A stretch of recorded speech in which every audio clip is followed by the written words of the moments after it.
Mukhang alam na nila. Nagising ng muli ang medalyong may mutya ng tubig ni Lola na nasa aking pangangalaga na ngayon. Tiyak ko ring pilit nilang aagawin ito sa akin. Pero hindi ko pa hihintulutang mangyari yun.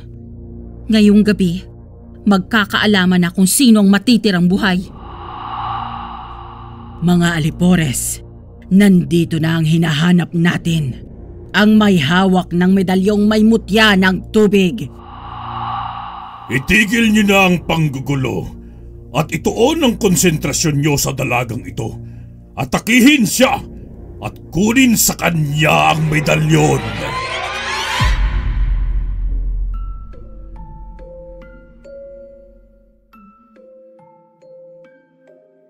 Magandang araw po sa lahat ng tagapakinig. Nais ko lang po sanang ibahagi ang aming karanasan ng kaibigan kong si Jason sa lugar kung saan kami nagbakasyon at nakaranas ng katatakutan. Hindi lang ito basta karanasan, kaya tumatak sa amin, lalong-lalo na sa akin ang kaganapang yon na hinding-hindi ko makakalimutan habang ako'y nabubuhay. Pati ang bagay na ginamit ko noon at suot-suot pa ay nandito pa rin sa akin. Ilocana pala ang salita namin doon, pero isinulat ko na lang sa wikang Tagalog para maintindihan ng karamihan. Ako nga pala si Lara, at para mas malinaw sa inyo, pakinggan nyo na lang ang aking kwento. Sigurado ka ba, Jason? Sasama ka sa akin sa probinsya ng lola ko sa Cagayan Valley? Hindi mo naman kailangang gawin to eh. Lalo't napakadelikado doon. Hindi naman kasi ako pwedeng hindi pumunta kasi huling burol niya na bukas ng gabi. Sasama nga talaga ako, Lara. Hindi na magbabago ang desisyon ko. Oh, di ba ikaw ang nagsabi na delikado doon? Kaya dapat lang na sumama ako para may takapagligtas ka. Ako kaya ang iyong knight in shining armor. Pumuporma pa si Jason na kunwari pinapalaki ang muscle sa braso. Natawa na lang ako sa inaasta niya. Pero tama siya. Kadalasan kasi siya ang nagliligtas sa akin sa mga nagtatangkang awayin at bastusin ako. Tinanong ko siya kung may gusto ba siya sa akin, kaya niya ginagawa ang lahat ng yon. Pero pinagtawanan lang niya ako at sinabing hanggang kapatid lang talaga ang turing niya sa akin. Napahiya ako ng panahong yon. Pero ayos lang.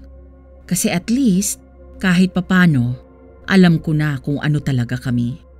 Hanggang magkaibigan lang talaga. Hindi magkaibigan. Nabili mo na ba lahat ng kakailanganin mo sa pagsama? Sipilyo mo, sabon, pangkuskus sa muka, sunblock para hindi ka umitim doon. Pinapaalala ko lang sa'yo, Jason ha. Tabing dagat doon, maalat ang hangin. Kaya karamihan sa amin ay maitim. Kita mo ko, hindi ako gaanong kaputian.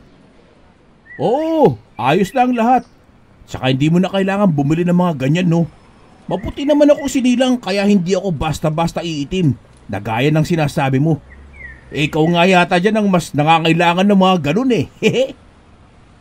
Oo na, ako na. Talagang pinasa pa sa akin. Naku, nakakagigil ka. Tara na nga sa terminal. Kanya-kanya kaming buhat ng bag at gamit na dala. Marami din kasi kaming bitbit. Pagdating namin sa gilid ng kalsada, swerte namang may tumigil kaagad na taxi na malapit sa amin. Manong, sa terminal po ng bus papuntang probinsya ng Cagayan Valley. Tumango lang ang matandang lalaking driver sa akin. At pagkatapos niyang kunin ang aming mga bag at dalhin sa compartment ng taxi niya, sumakay na rin kami, saka nagsimulang bumiyahe. Kakainis naman nataong traffic pa. Hoy Jason, may dala ka bang chichirya dyan? Nakakabagot eh. Meron, pero nasa compartment lahat. Mamaya ka na lumamon sa bus. Baka dito pa lang sa taxi maubos ng baon ko eh. Oo na. Para hihingi lang, ang dami mo pang sinasabi dyan.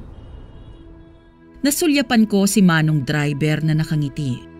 Siguro ay natutuwa siya sa kulitan naming magkaibigan. Halos 1 oras din ang biyahe namin bago makarating sa terminal.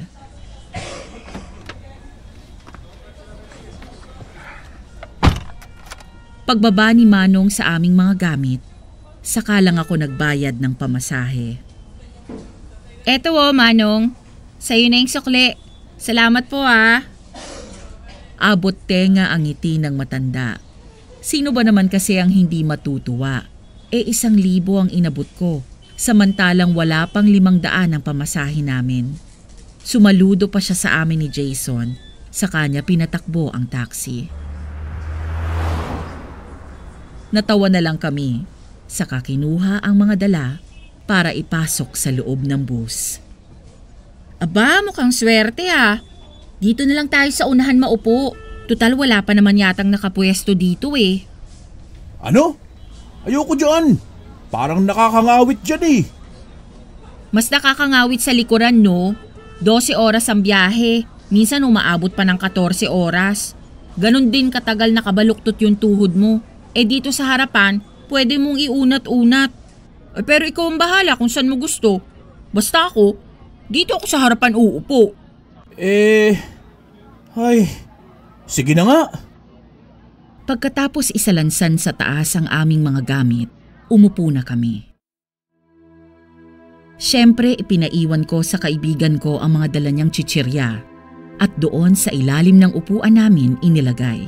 Para in case na magutom kami, huhugot na lang kami mula sa lalagyan. 1 oras din ang lumipas bago bumiyahe ang bus. Ganun kasi ang nakatoka nilang mga oras. Mapuno man o hindi, basta kapag oras na ng larga, lalarga na ang mga ito. Bandang 12:00 ng tanghali nang umalis kami sa terminal. Ibig sabihin nun, 12:00 din kami ng hating gabi makakarating sa terminal sa probinsya.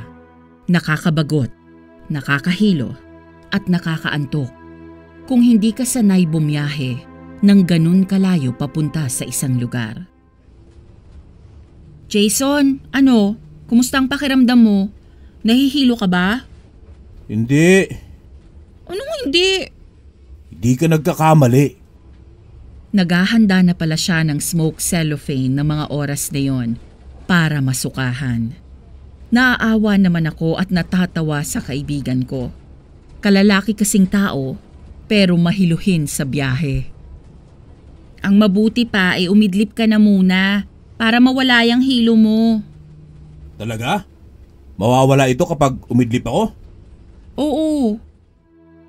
Umayos siya ng pagkakasandal. Bahagya siyang tumagilid, saka ipinatong sa balikat ko ang ulo niya. Hindi ko na lang din siya kinausap para madali niyang makuha ang antok niya. Nakakaasar lang kasi amoy suka ang hininga niya. Pero pinagtiisan ko na lang. Kaibigan ko Hanggang sa hindi ko na rin namalayan ang sarili ko na nakatulog na rin. Pagdilat ko ay gabi na. Lumalamig na kasi ang panahon, kaya napagpasyahan kong kunin ang baon kong kumot. Inayos ko muna ang ulo ni Jason sa sandalan ng upuan para tumayo. Mahimbing pa rin ang tulog ng loko. Dahil sa malaki naman ang kumot ko, kinumutan ko na rin ang kaibigan ko. Doon ay komportable ulit akong natulog. Parang kakaidlip ko lang pero tumunog na ang cellphone ko. Alam ko ang tunog na yon. Alarm clock na sinet ko ng 11:00 ng gabi. Uy, malapit na pala kami. Kailangan ko nang gisingin ang diwa ko. Dahil sa mga streetlights, nakilala ko ang lugar na kinaroroonan na namin. Malapit na nga kami sa terminal. Saka ako nagigisingin si Jason kapag nandun na kami mismo. Baka kasi mahilo na naman siya. Hoy, Jason! Gising na! Nandito na tayo sa terminal. Pupungay-pungay pa ang mata niya habang nag-iinat. Kinusot bago dumilat.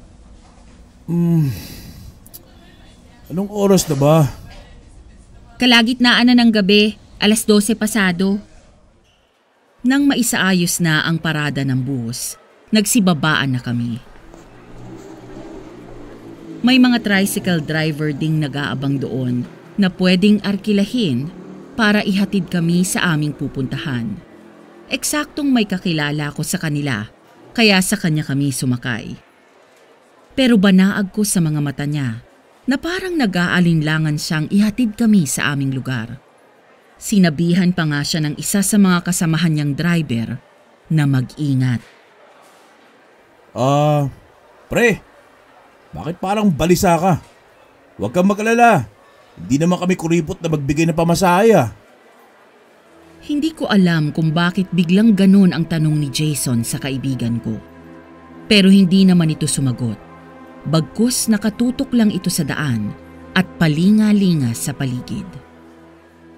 Naninibago talaga ako dahil sa pagkakakilala ko kay Joffrey o mas kilala sa palayaw niyang Jepoy, siya ay madaldal at palaasar. Jason, ano ka ba? Huwag mo nang guluhin ang pagmamaneho ni Jepoy. Jepoy, pasensya ka na sa kaibigan ko ha. Ngumiti naman siya sa akin saka sumagot.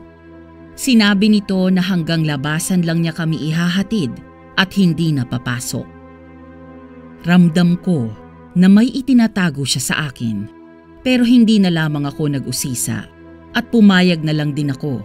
Tutal malapit lang naman ang lalakarin. Oh, eto tol. Sa'yo na ang sukli. Maski hindi mo na kami idiretso sa pasukan. Jason! Jepoy, sige na, pwede ka nang umalis. Okay na kami dito. Pilit na pagngiti na naman ang itinugon sa akin ni Jepoy. Pag-andar niya ng tricycle, pinaharurot kaagad niya yun.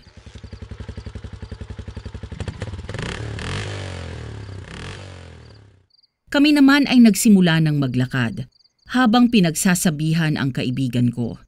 Pero hindi pa man din kami nakakalayo ay may narinig na kaming sumisigaw. Ano yun? Hindi ko rin alam. Ang mabuti pa bilisan na natin ang paglalakad. Hindi namin maiwasan na panindigan ng balahibo dahil sa sigaw na aming narinig. Para kasing humihingi yun ng tulong at base sa boses nun, para siyang kinakatay. Malayo pa ba sa inyo, Lara? Para kasing may nakamasid sa atin Malapit na. Basta maglakad ka lang, Jason. Ako may nararamdaman din ang mga matang nakatitig sa amin. Hindi ko na lang sinabi sa kaibigan ko dahil ramdam ko na natatakot na siya. Hindi kasi siya sanay sa probinsya dahil lumaki siya sa syudad. Maya-maya pa, mga kaluskos at yabag na ang nararamdaman namin sa paligid. Parang may mga ngipin din na nagpapantigan. Jason? Ayos ka lang? Ano bang klaseng nilalang yun, Lara? Nakakatakot. Ganito ba talaga dito sa inyo? Kung alam ko lang sana Ay!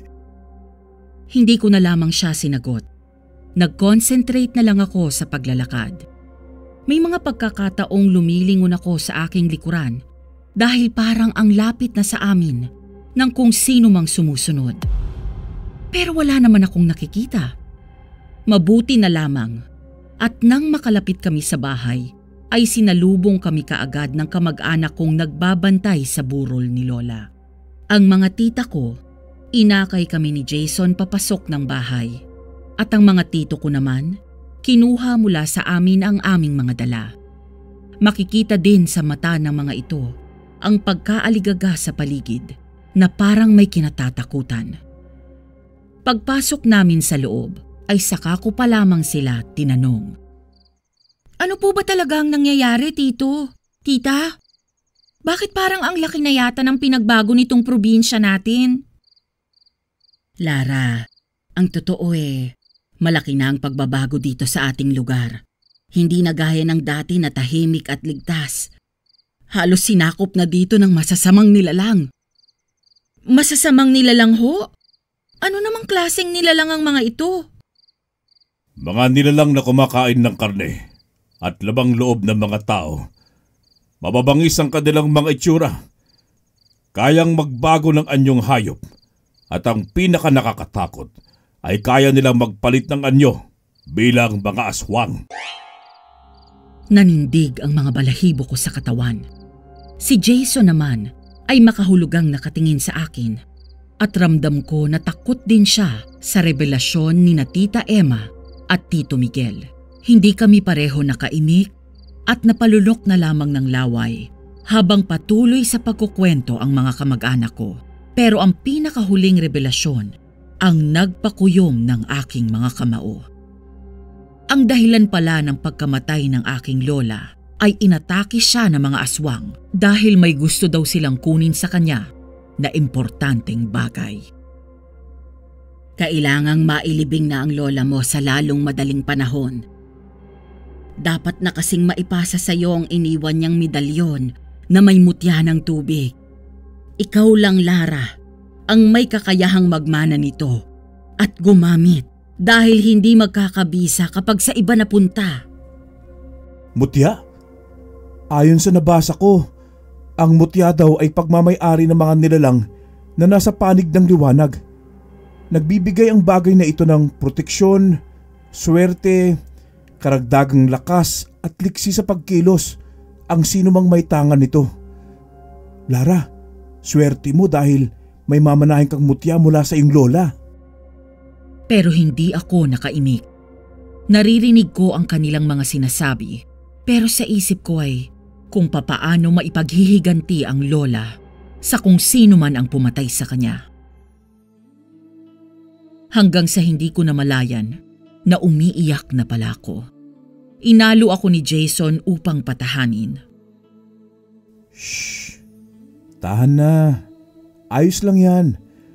Alam ko masakit pero isipin mo na lang na nasa piling na ng Panginoon ang lola mo. Jason, naisip ko lang kasi kung anong hirap na dinanas ni Lola habang nilalapa siya ng mga aswang na yun. Awang-awa ako kay Lola. Parang nadudurog ang puso ko kapag yon ang naiisip ko. Pero mga ilang minuto lang yon. Pagkatapos kong iiyak ang lahat, bumalik ako sa pagiging seryoso. Pangako, pagbabayarin ko ang aswang na gumawa nito kay Lola.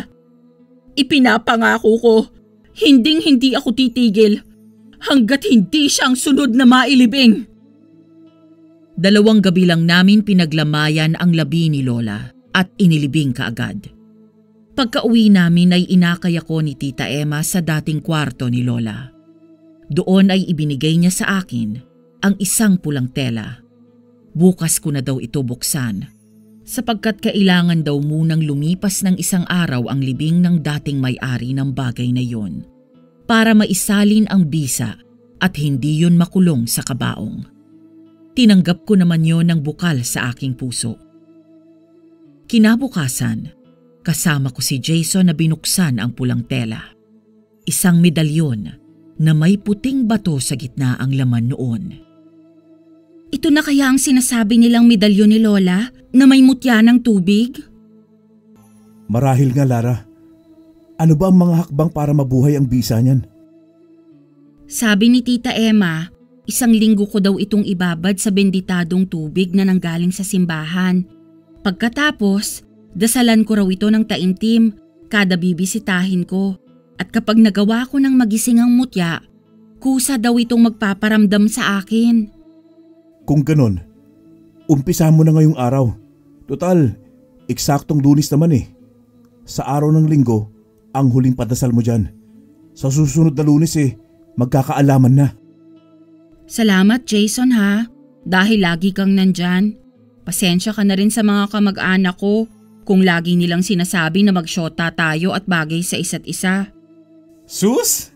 Ayos lang yun, Lara. Sanay na ako. Basta importante, walang mali siya sa ating dalawa. Kaya iyoko napakabait mong best friend. Pauta nga! Kuhan, sige na. Umpisa mo na kung anong gagawin mo. Natawa na lang ako kay Jason. Simula kasi nang makilala ko siya, pinag-aralan ko na ang ugali niya. Maaasahan siya, oo. Pero pagdating sa pera, pasensyahan na lang.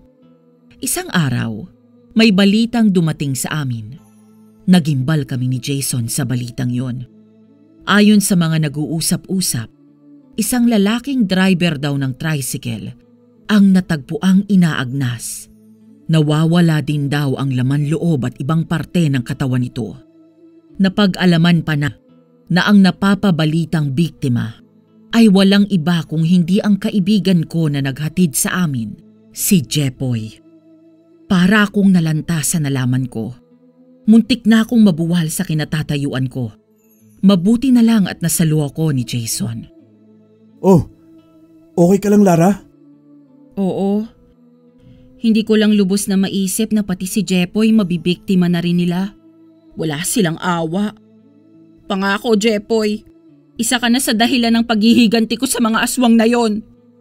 Basta, tandaan mo lagi ha, na huwag unahin ang emosyon. Baka mawalan ka ng diskarte at ikapahamak mo pa. Tanging pagtango na lamang ang naisagot ko. Totoo naman kasi ang sinasabi niya. Nilalamo na kasi ako ng galit ko. Mabuti na lamang ay sumama siya sa akin.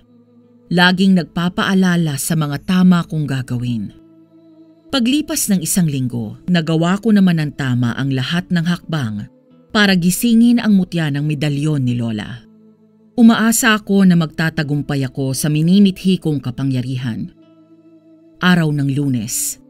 Araw na nakatakdang mangyari ang aking pinapangarap. Pagbukas ko ng pinaglagyan ko ng medalyon, ay sinalubong ako ng napakaaliwalas na liwanag. Sobrang tingkad nun, pero hindi ako nasisilaw. Magkahalong labis na tuwa at saya nang makasiguro akong nanggagaling ito sa mutya ng bato na nasa medalyon. Maraming salamat po, Panginoon. Dininig mo po ang aking panalangin. Tunay ka talagang makapangyarihan sa lahat. Ngayon may magagamit na ako para ibalik sa dati ang aming probinsya.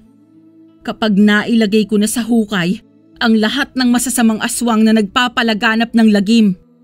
Muli ay maraming salamat. Amen. Marahan kong hinango mula sa banal na tubig ang medalyon. Kaagad ko din itong isinuot sa aking leeg.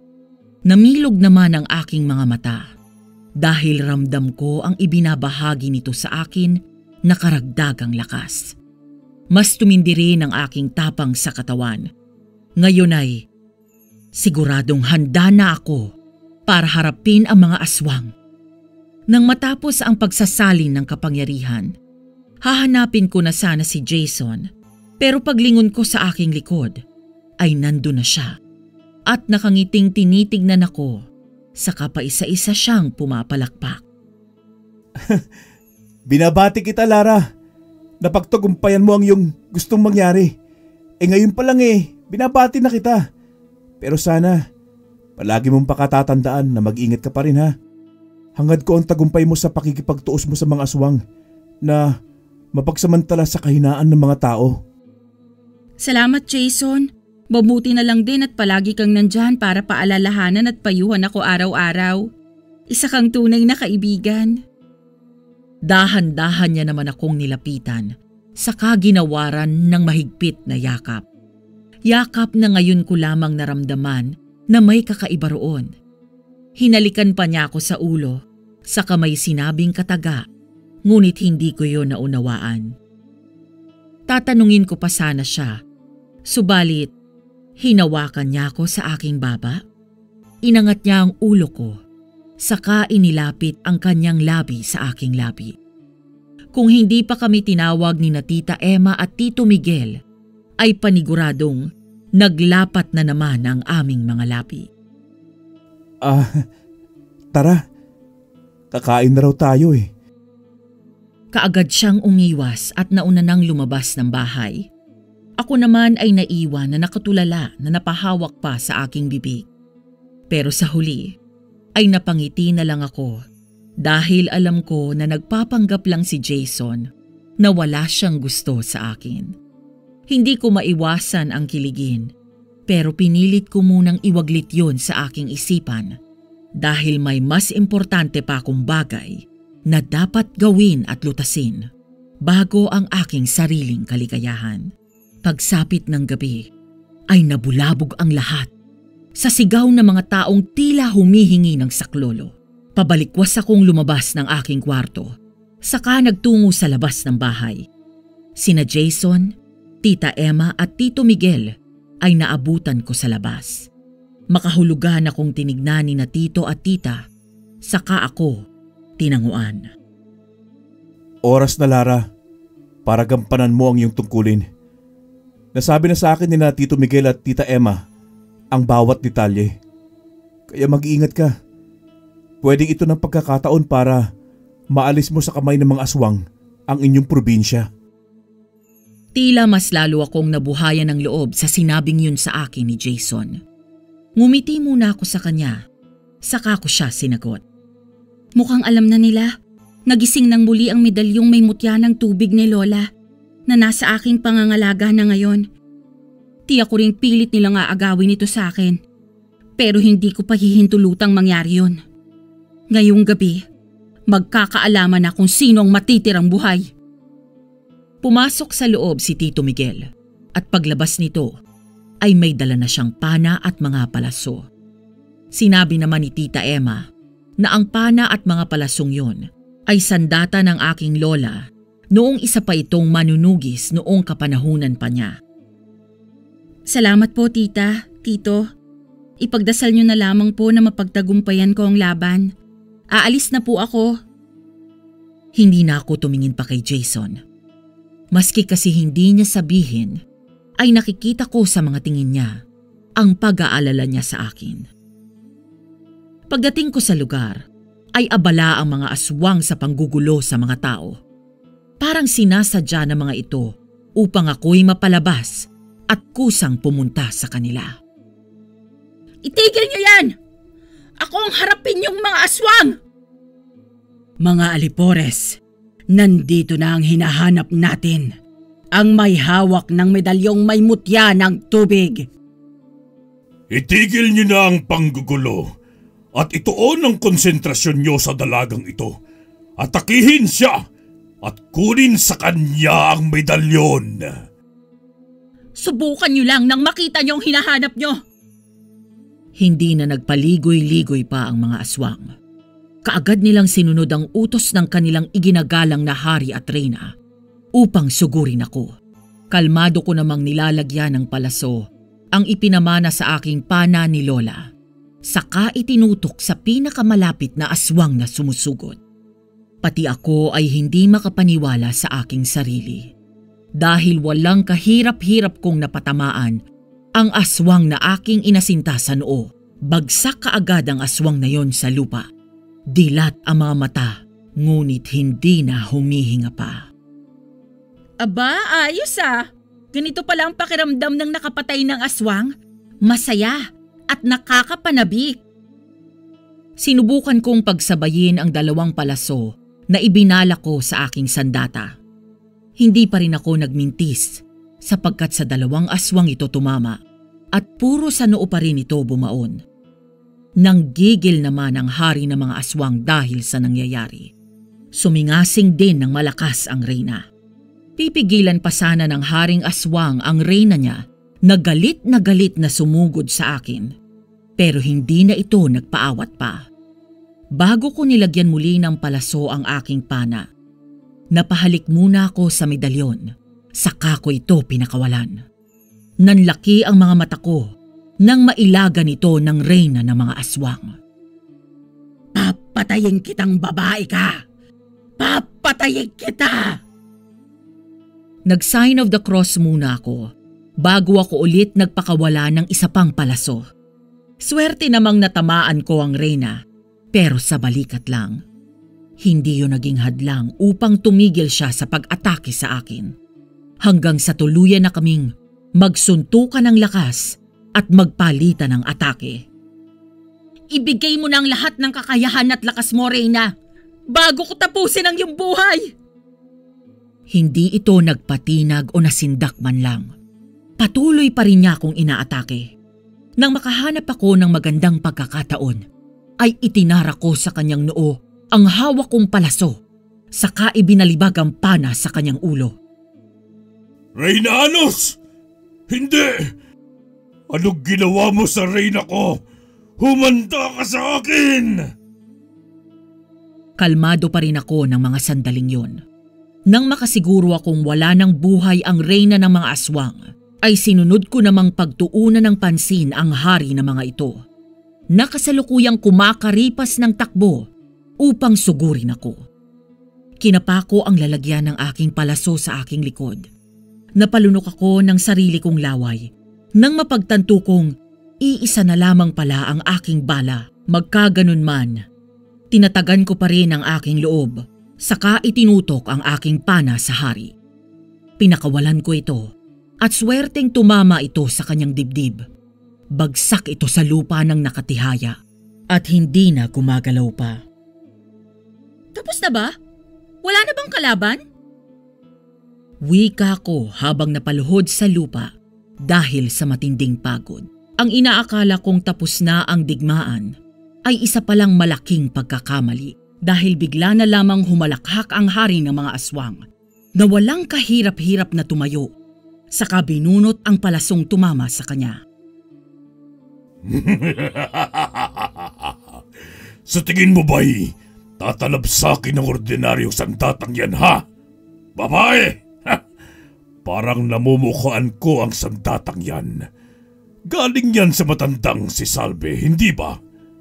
Pues, para malaman mo, ako ang pumatay sa kanya. Nanggigil ako sa aking nalaman. Tila bumalik ang dati kong lakas dahil muli na naman akong nakatayo at parang hindi man lang napagod. Kung ganon, ikaw ang hinahanap kong nilalang para singilin ang pagkakautang. Buhay ni Lola ang iyong inutang, kaya buhay mo rin ang magiging kabayaran. Tikman mo ang ganti ng isang apong na ulila! Hindi ko na pinatagal pa. Gamit ang aking lakas na ibinigay ng tangan kong mutya, ay buong tapang kong inundaya ng hari ng aking mga suntok. Wala naman siyang ginawa kung hindi ang umilag at pagtawanan ako. Mahinang nilalang. Sige, magsawa ka bago kita pagbayarin sa pagkuha mo ng buhay sa aking pinakamabahal na reyna. Wala akong sinayang na sandali. Umaasa akong matatamaan ko rin siya kapag napagod na siya sa kakailag. Pero ang lahat ng yun ay puro hinala ko lamang. Lumipas ang ilang minuto na hindi pa rin ako nakakatama. Nang mainip ang hari, ay walang kahirap-hirap niya akong sinakal sa liig. Inangat niya pa ako sa ere, sa kadahan-dahang hinigpitan ang pagkakasakal niya sa akin. Tawa lang siya ng tawa. Pero bago ako malagutan ng hininga, ay binitawan niya ako, pero pabalibag niya akong pinakawalan sa lupa. Sa lakas ng aking pagkakabagsak, ay parang nabalian ako ng tadyang. Pero hindi pa rin ako sumusuko. Tatayo na sana ulit ako, pero sipa lang sa aking sikmura mula sa hari ang aking natatamo. Ano? Ha? Kaya mo pa ba? Pero hindi na ako makapagsalita pa dahil sa panghihina. Hanggang sa nakaisip ako ng isang ideya nang matanaw ko ang isang bagay na pwedeng magligtas sa akin. Lara! Lumaban ka! Lumaban ka! Isang sigaw na pamilyar ang umagaw sa aking atensyon. Si Jason na nasa may hindi kalayuan, kasama ang aking tito at tita, pati na ang ibang residente. Sige lang, Lara. Mag-focus ka sa plano mo. Masakit, pero kailangan mong magtiis. Mananalo ka sa laban. Mananalo ka! Kada sipa sa akin ng hari ay sinasadya kong magpagulong-gulong. Maski saan ako tumama ay wala akong pakialam, basta hindi lang ako mahalata ng kalaban. Pagtingin sa makakatulong sa akin at nang matansya kong sapat na ang distansya ko doon. Ngayon na! Maski nanlalabo na ang aking mga mata, ay pilit kong inaninag ang kanina ko pa inaasam na gamitin. Ang tubig sa dagat. Gamit ang bertud ng tubig, ay kinontrol ko mula sa aking mga kamay ang katubigan. Lara! Anong nangyayari? Hindi ito maaari! Ngayon, Hari, maligo ka muna! Kasabay ng pagsigaw ko ay ang paggawa ko ng malaking alon. Isinaklob ko ito sa hari ng mga aswang. Dahil sa maalat ang tubig dagat, unti-unting umusok ang katawan ni Haring Sibal. Yan ang nararapat sa masasamang katulad mo! Mamatay ka na! Hindi!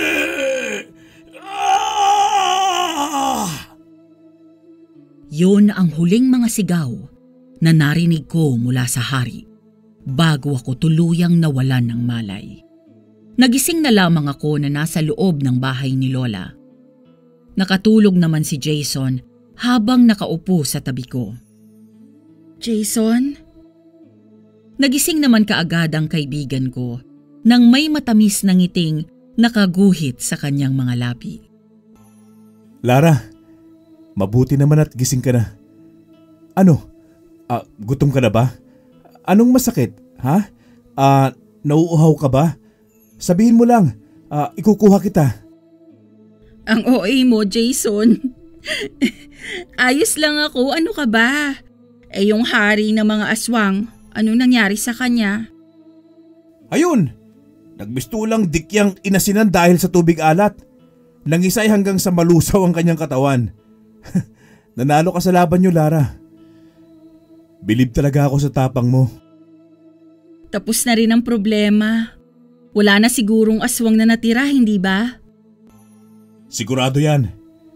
Pero may isa pang problema eh. Ano naman yun?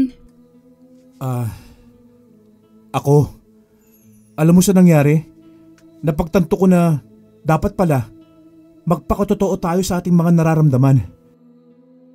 Hindi ko makuha ang gustong sabihin sa akin ni Jason.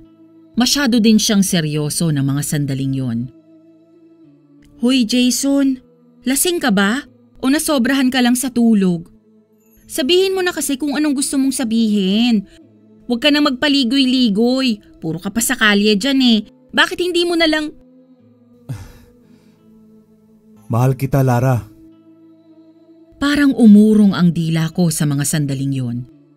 Hindi ko inaasahan ang sinabi ng kaibigan ko sa akin. Mahal mo… ako?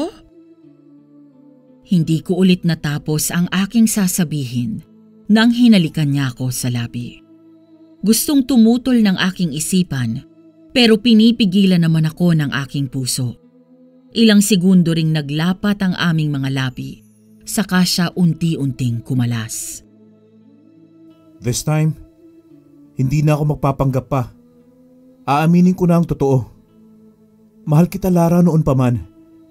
Natatakot lang akong umamin na baka masira ang ating pagkakaibigan kapag nagtapat ako sa'yo. Pero mali pala ako. Naging duwag ako na harapin ang totoo. Sana huwag kang magalit sa akin, Lara, ha? Jason, hindi mo naman kasalanan kung umibig ka sa akin.